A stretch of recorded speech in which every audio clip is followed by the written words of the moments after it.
may gabi minahal kong mga tradisyonal sa kita sa itong Bible verse samtang dili kita matulog magtuon kita og pulong sa Dios nga kini mao'y sikreto nga pakigsugod ngadto kaniya. Ang sugo sa Dios isang yaw ang memorita sa tibuok nga kalibutan.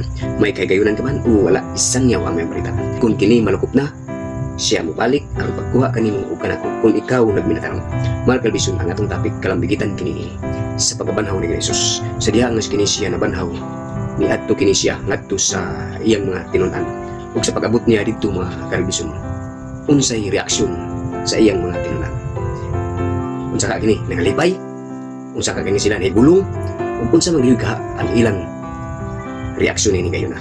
So atong masahon din sa Lucas kapitulo 24 bersikulo 37 ngadto sa 38. Dere 37, apan sila nahikuratan o nangalisang nga dahom nga nakakita sila espiritu. 38, og siya mingon kanila nganong nagkulbaan man kamo o nganong may mga pagsukit-sukit man kamo sa sulod sa inyong mga kasing-kasing.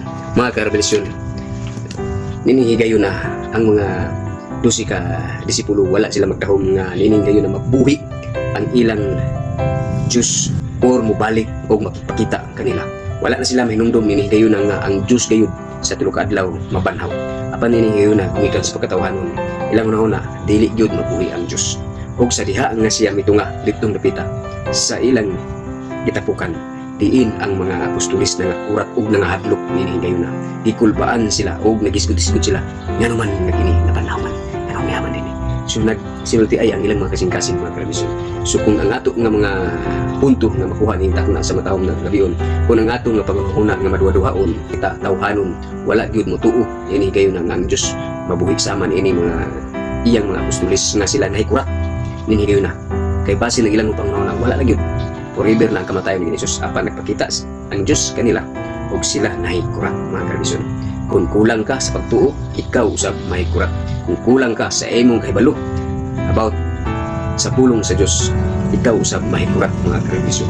Tumoni tinaw kayo nga ang atong minugbo nga Bible verse nga makadugang sa ato nga pagkinabuhi nga dili ta makulangan sa pulong sa Dios kay aron kita dili mahikurat sa pag-abot sa Dios.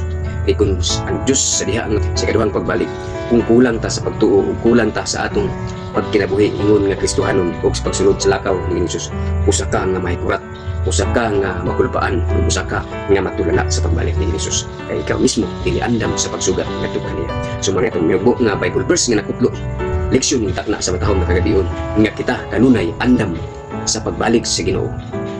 Matag gutlo, matag minuto, ug matag bulan, ug matag tuig nga ikaw andam sa pagbalik sa atong Diyos. Magayunaw kaninyo, daghang salamat sa inyong pagpaminaw. Ang gugma ug ang kaluoy sa Dios magauban kaninyo hangtod sa kanturan sa makausa. Magayunaw kaninyo, daghang salamat sa inyong pagpaminaw ug God bless sa tanan.